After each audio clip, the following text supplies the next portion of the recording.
Hello friends, welcome back to my channel CN classes. आज के इस क्लास में हम डिस्कस करेंगे NCERT बुक का रसायन विज्ञान का चैप्टर 1, जिसका नाम है रासायनिक अभिक्रियाएं एवं समीकरण। तो आज से मैं आप लोगों को ये सारे नोट्स हिंदी में अवेलेबल कराने जा रही हूँ। अगर आपने इस चैनल को सब्सक्राइब नहीं किया है तो प्लीज़ सब्सक्राइब कर लें और बेल आइकन को प्रेस कर दें। तो चलिए शुरू करते हैं। रासायनिक अभिक्रियाएं एवं समीकरण, ठीक है। उसके पहले हम लोग जान लेते हैं कि भौतिक परिवर्तन और रासायनिक परिवर्तन क्या होते हैं, जिसको इंग्लिश में हम physical changes and chemical changes कहते हैं। पहला टॉपिक है हमारा भौतिक परिवर्तन। भौतिक परिवर्तन क्या होता है?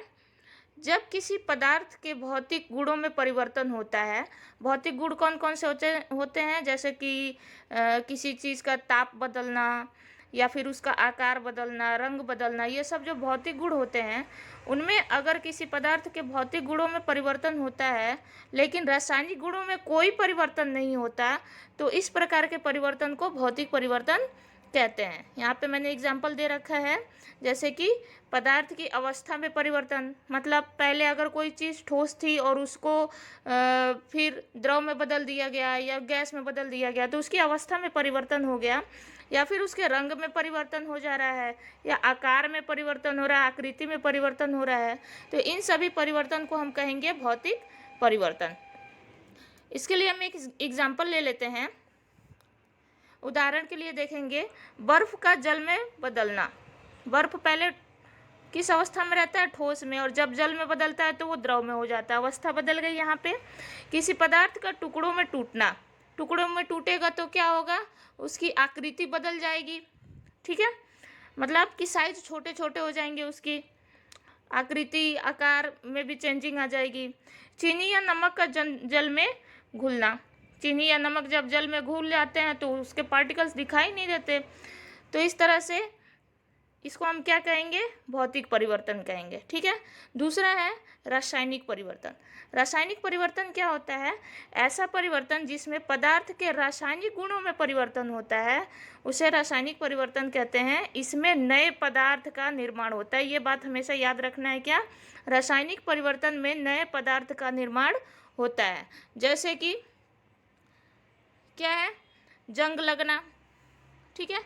जंग लगना, तो जैसे लोहे पे जंग लगता है तो क्या होता है? वहाँ पे आयरन ऑक्साइड बन जाता है ना, इसलिए नया पदार्थ क्या बन गया उस पर? Iron oxide. तो जंग लगना क्या हो गया? रासायनिक परिवर्तन हो गया। किसी पदार्थ का जलना, जब कोई चीज़ जल जाती है तो नया पदार्थ, नया चीज़ बन जाता है, राख बन जाता है, तो उसको हम क्या कहेंगे? रासायनिक परिवर्तन कहेंगे। यहाँ पे मैंने नोट में दे रखा है कि भौतिक परिवर्तन जो होता है वो प्रतिवर्ती होता है, जबकि रासायनिक परिवर्तन अपरिवर्तनीय होता है, मतलब रिवर्सिबल। जैसे भौतिक परिवर्तन जो होता है, अगर किसी चीज़ की अवस्था चेंज हो गई है, जैसे बर्फ़ जो है वो द्रव में बदल चुका है, पानी में बदल चुका है, तो फिर पानी को बर्फ़ में बदल सकते हैं। रिवर्सिबल इसको बोलेंगे, जिसको हिंदी में हम बोलते हैं उत्क्रमणीय, ठीक है। तो भौतिक परिवर्तन जो होता है वो रिवर्सिबल होता है, लेकिन रासायनिक परिवर्तन जो होता है वो रिवर्सिबल नहीं होता है। जैसे अगर कोई चीज़, जैसे हमने कागज़ को जला दिया, वो राख बन गई, क्या फिर राख कागज़ में बदल सकता है? नहीं बदल सकता, ठीक है। तो इसमें हमेशा एक जो नया पदार्थ बनेगा वो फिर से रिवर्स नहीं हो सकता। किसमें? रासायनिक परिवर्तन में, ठीक है। नेक्स्ट पेज पे चलते हैं। नेक्स्ट हमारा टॉपिक है रासायनिक अभिक्रिया क्या होती है। तो रासायनिक परिवर्तन जिसमें होता है ना। तो रासायनिक अभिक्रिया देखेंगे, वह प्रक्रिया जिसमें पदार्थ आपस में क्रिया करके नया पदार्थ बनाते हैं।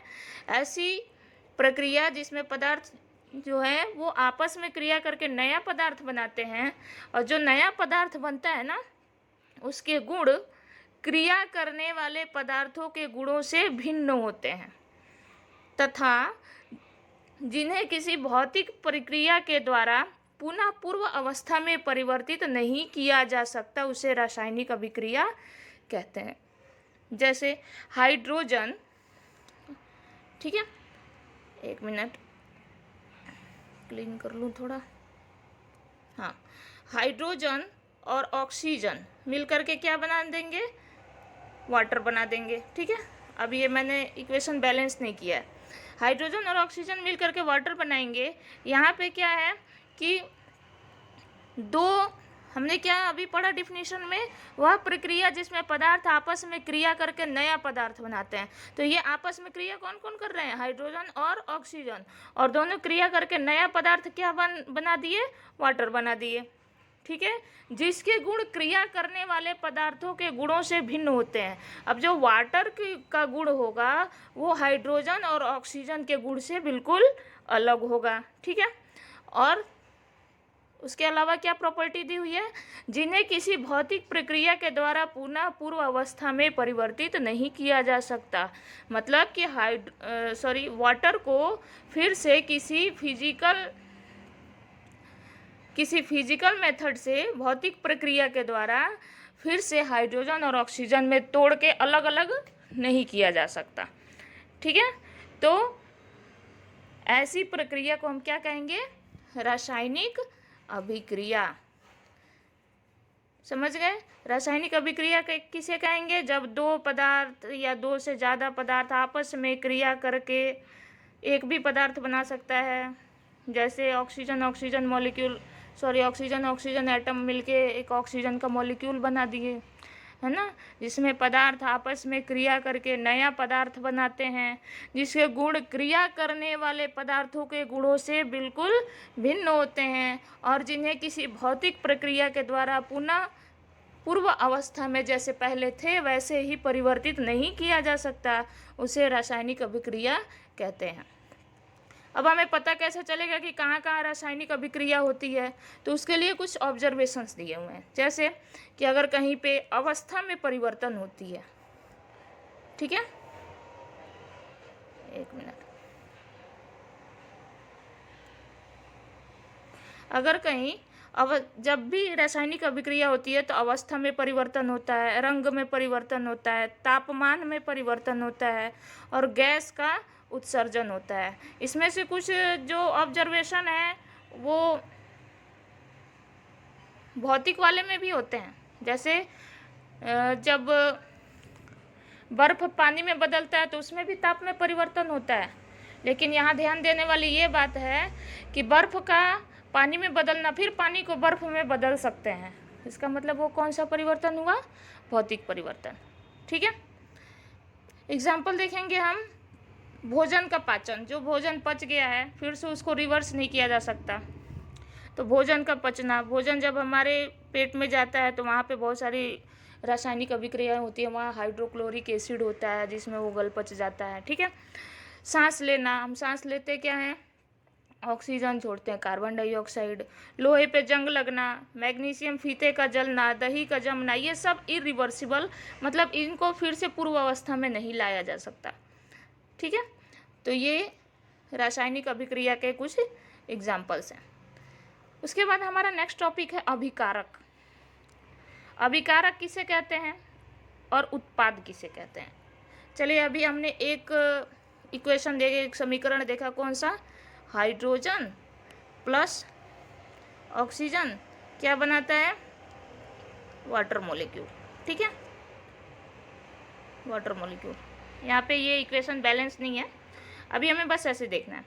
अब इसमें देखेंगे अभिकारक क्या है, ऐसे पदार्थ जो किसी रासायनिक अभिक्रिया में हिस्सा लेते हैं। हिस्सा कौन कौन ले रहा है, जहाँ पे ये प्लस सिंबल लगा है, ऐसे पदार्थ जो किसी रासायनिक अभिक्रिया में हिस्सा लेते हैं उनको क्या कहते हैं, अभिकारक। और जो एरो, ये जो तीर का निशान बना है, इसके बाद जो लिखा रहता है वो क्या होता है, ये प्रोडक्ट बन गया है।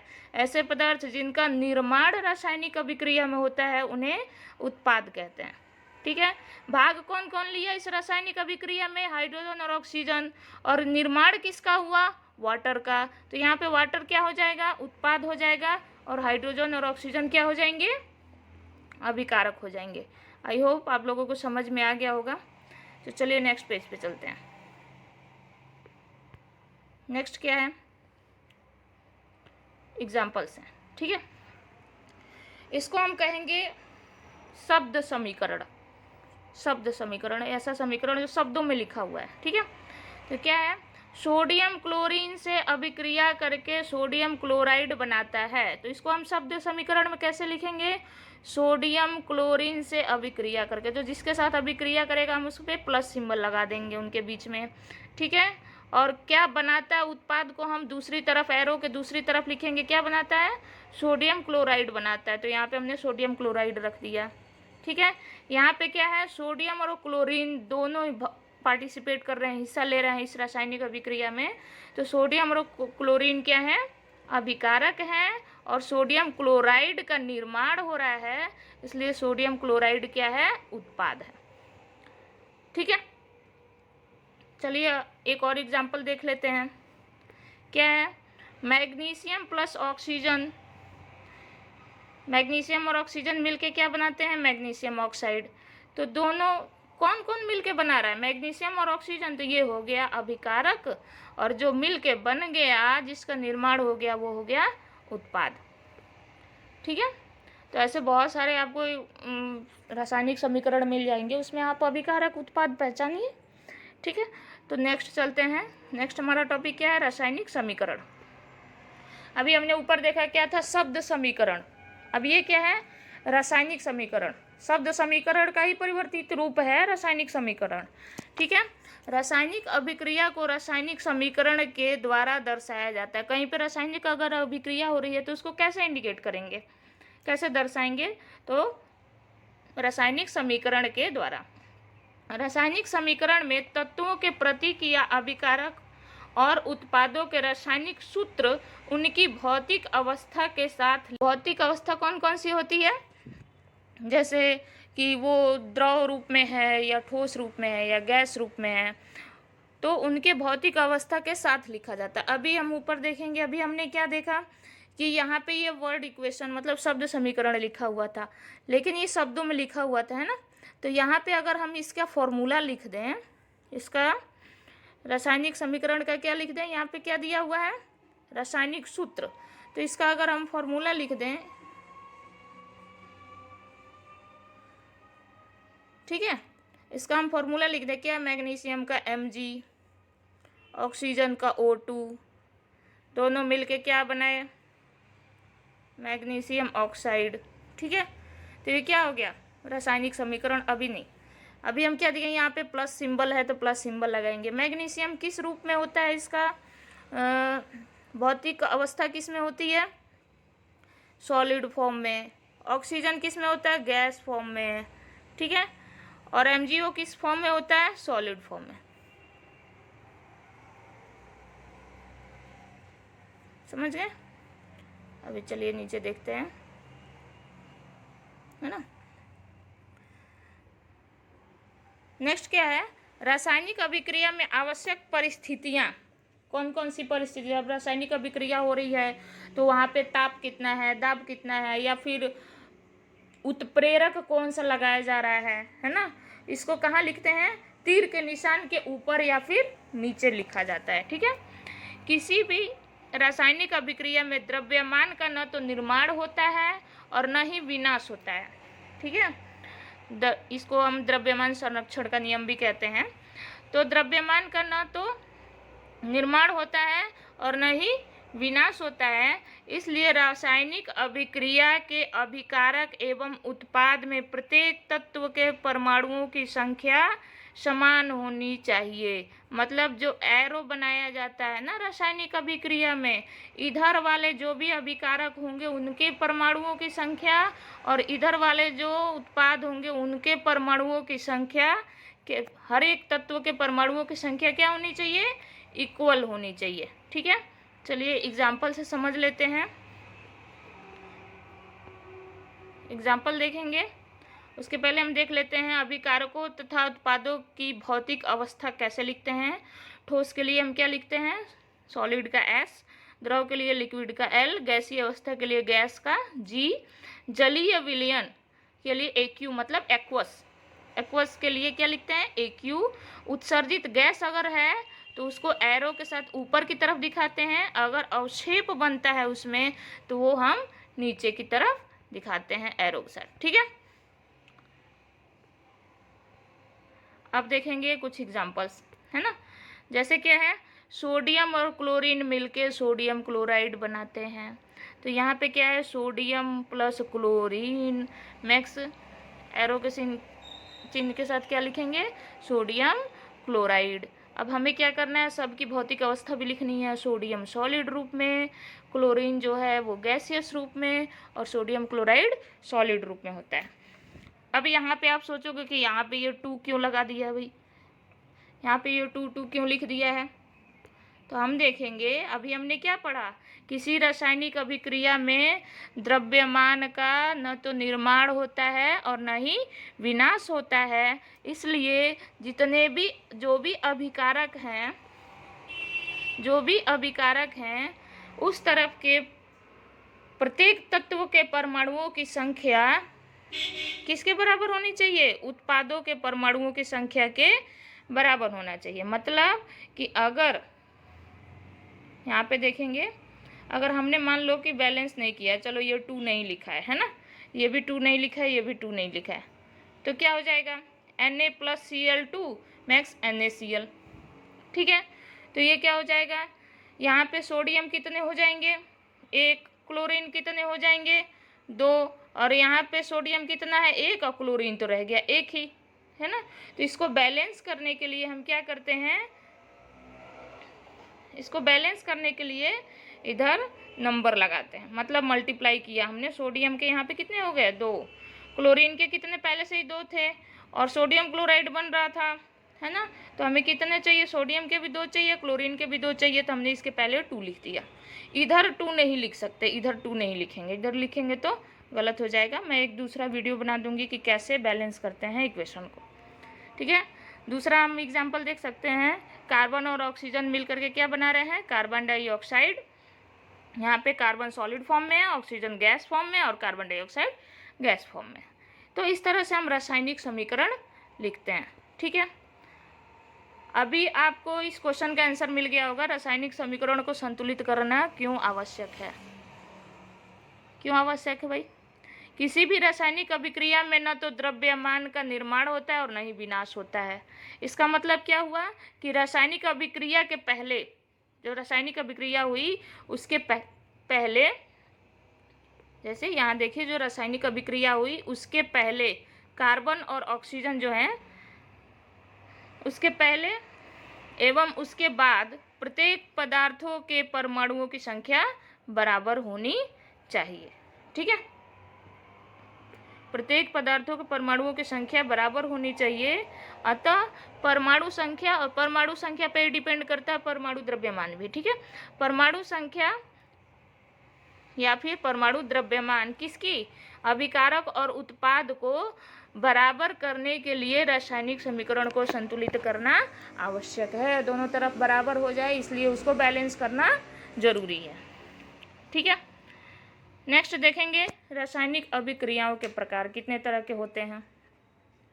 सबसे पहला है संयोजन अभिक्रिया, नाम से ही पता चल रहा है कंबाइन होना, कॉम्बिनेशन। ठीक है, कंबाइन होना, तो क्या हो जाएगा, 2 मिलके 1 में कंबाइन हो जाएंगे। इस अभिक्रिया में 2 या 2 से अधिक अभिकारक मिल करके क्या करते हैं, एक उत्पाद बनाते हैं। इधर 2 या 2 से ज़्यादा होंगे और इधर 1 ही होगा। ठीक है, एग्जाम्पल देख सकते हैं, कोयले का जलना, जहाँ पे भी जलना आए, बर्निंग आए, दहन मतलब जलना, तो वहाँ पे रिएक्शन किसके साथ होता है, ऑक्सीजन के साथ। ठीक है, कोई भी चीज़ ऑक्सीजन की उपस्थिति में ही जलती है। तो कोयले का जलना क्या हो जाएगा, कोयला, एक मिनट, कार्बन ऑक्सीजन और मिलके क्या बना दिए, कार्बन डाइऑक्साइड। इधर 2 थे और मिलके कंबाइन होके क्या हो गया, 1 हो गया। ठीक है, वैसे ही जल का निर्माण, फॉर्मेशन ऑफ वाटर, हाइड्रोजन था ऑक्सीजन था, दोनों मिलके क्या हो गए, वाटर हो गए। ठीक है, मतलब 2 या 2 से ज़्यादा, एक मिनट,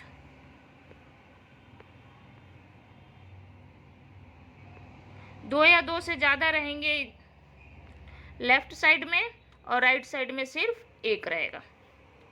ठीक है, इससे आप पहचान सकते हो कि कॉम्बिनेशन रिएक्शन यहाँ पे हो रहा है। दूसरा क्या है, दूसरा क्या है, डिकम्पोजिशन रिएक्शन, डिकम्पोज होना, एक जो है वो 2 या 2 से ज़्यादा में टूट जाएगा। ठीक है, कॉम्बिनेशन रिएक्शन का उल्टा, इस अभिक्रिया में एक अभिकारक टूटकर 2 या 2 से अधिक उत्पाद में बदल जाता है। यहाँ पे कुछ और भी हो सकता है, 2 या 2 से ज़्यादा 3, 4 में भी बदल सकता है ये, ठीक है। इसको हम क्या कहते हैं, वियोजन अभिक्रिया या फिर डिकम्पोजिशन रिएक्शन। अब डिकम्पोजिशन रिएक्शन भी कई तरह के होते हैं। सबसे पहले हम क्या पढ़ेंगे, उष्मीय वियोजन। उष्मीय वियोजन मतलब थर्मल डिकम्पोजिशन।